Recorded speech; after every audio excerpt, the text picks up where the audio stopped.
মদাহী মানুহবোৰে ঘৰত খোৱা বস্তু থাকক নাথাকক, ল'ৰা ছোৱালীৰ কিতাপ কিনাৰ পইচা থাকক নাথাকক, সিহঁতে মদ খোৱাৰ পইচা য'ৰ পৰা ওলাই লয়। লাগে ঘৰৰ বস্তু বেছি দিব, সৰু সৰু বস্তু চাউল দালি যিকোনো বস্তু বেছি হ'লেও মদৰ পইচাটো ওলাব য'ৰ পৰা হ'লেও।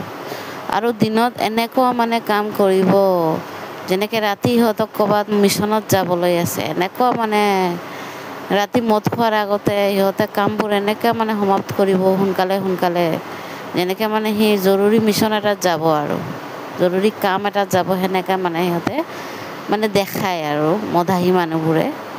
সিহঁতে চাব, মদ খোৱাৰ আগতে 2 পেগ মাটিত এনেকৈ পেলায়, এনেকৈ পেলাই যেনেকৈ সিহঁতক এইটো সংস্কাৰ সিহঁতক আদি পুৰুষৰ পৰা দিছে।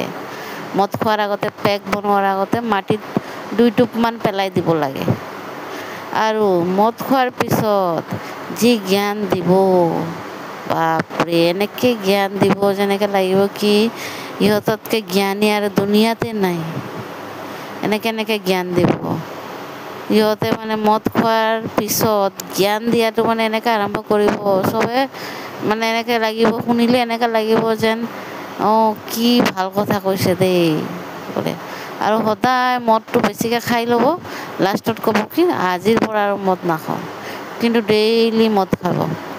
আৰু আজিকালি আৰু এটা নতুন বাহানা পাইছে, জুবিন দাৰ নামত মদ খায়, জুবিন দাৰ ঢুকোৱা কাৰণে দুখতে মদ খোৱা বুলি কয়।